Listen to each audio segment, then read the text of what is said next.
Imaginez des prisons impitoyables, où les droits de l'homme n'existent plus et où les détenus vivent dans des conditions inhumaines. Dans ces lieux, la punition est la norme et non la réhabilitation. Rejoignez-nous alors que nous dévoilons 5 des prisons les plus terrifiantes et leurs châtiments brutaux. La dernière prison va vous choquer. Numéro 5. Black Dolphin, Russie. Une prison où les détenus sont obligés de rester debout et ne peuvent ni se reposer ni s'asseoir pendant environ 16 heures par jour, du lever jusqu'au coucher. Cette prison mérite sans aucun doute sa place dans cette liste. La prison de Black Dolphin en Russie est une institution pénitentiaire tristement célèbre, connue pour ses mesures strictes et les actions sévères prises contre les détenus. Étant l'une des plus anciennes prisons de Russie, les détenus y sont bandés les yeux lors de leur transfert afin d'éliminer toute chance d'évasion en mappant la prison. Il est intéressant de noter que la prison héberge les criminels les plus notoires, terroristes, cannibales et meurtriers en série. Et tous ces détenus purgent des peines à perpétuité. Quotidiennement, ces prisonniers sont obligés de faire de l'exercice pendant 90 minutes, période durant laquelle leurs cellules sont fouillées à la recherche de contrebande. Les seules choses autorisées pour les détenus sont les journaux, la radio et les livres, en plus d'être nourris avec de la soupe aigre 4 fois par jour. Un garde fait une ronde toutes les 15 minutes et les prisonniers doivent répondre à chaque commande par « oui, monsieur ». C'est un exemple typique du contrôle tactique maximal qui y existe. Les mesures de haute sécurité de la prison visent à contrôler strictement les mouvements et le comportement des détenus, en insistant sur la discipline et en empêchant toute violence ou tentative d'évasion. Numéro 4. Rikers Island, New York.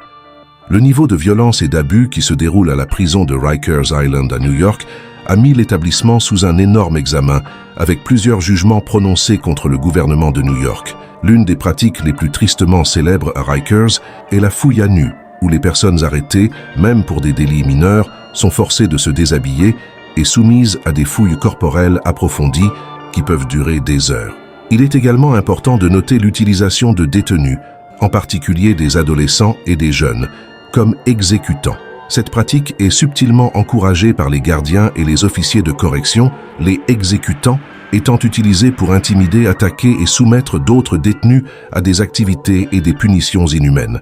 Cela est perçu comme une forme de contrôle parmi les détenus, avec des effets dévastateurs sur ceux qui finissent à Rikers. Parmi ces pratiques, on trouve également des violences physiques lorsqu'un détenu refuse de se soumettre à une fouille à nu, ainsi que des brutalités, l'isolement et même des agressions par d'autres détenus.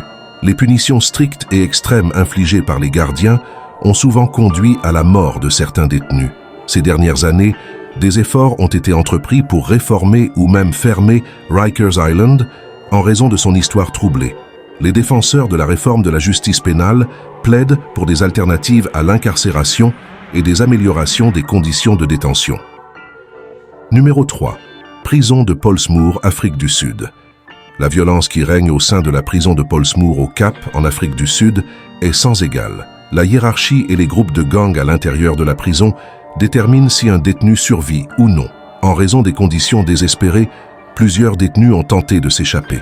Pollsmoor a été initialement conçu pour accueillir environ 4000 détenus, mais il y a des rapports indiquant plus de 7000 prisonniers incarcérés, avec un nombre fluctuant chaque jour. Pour cette raison, la surpopulation et les infrastructures limitées sont parmi les moindres des problèmes. Les mauvaises conditions de vie, de ventilation et les soins médicaux inadéquats conduisent à la propagation de maladies comme la tuberculose très courante.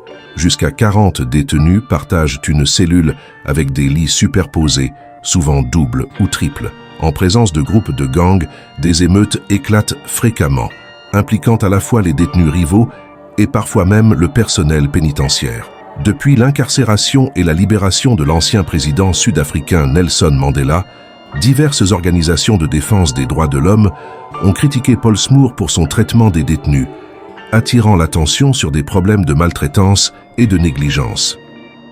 Numéro 2. Prison de Kamiti, Nairobi.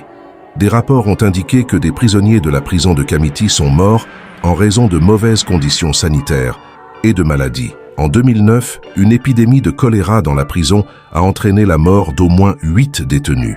Établie à l'origine en 1955, la prison de Kamiti a été le lieu d'incarcération de plusieurs prisonniers politiques dans les années 1980 et au début des années 1990, ainsi que le lieu d'exécution pour la plupart des criminels emprisonnés là-bas. Depuis sa création, la prison est connue pour ses conditions de vie déplorables et la rareté de l'eau, les détenus étant obligés de puiser de l'eau dans des seaux chaque jour. Bien qu'elle ait été construite pour accueillir 1400 détenus, elle en héberge actuellement plus du double.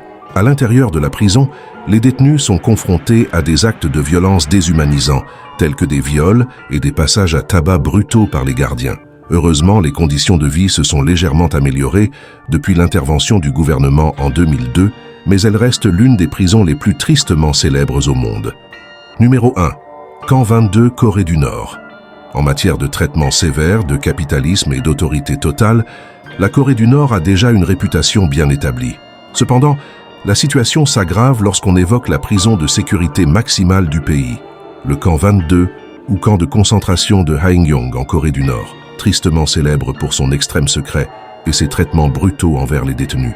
Destiné aux prisonniers politiques, y compris des familles entières, sous la règle de la culpabilité par association, le camp soumettait les détenus à des travaux forcés dans des mines, des usines et des fermes sous des conditions extrêmement sévères.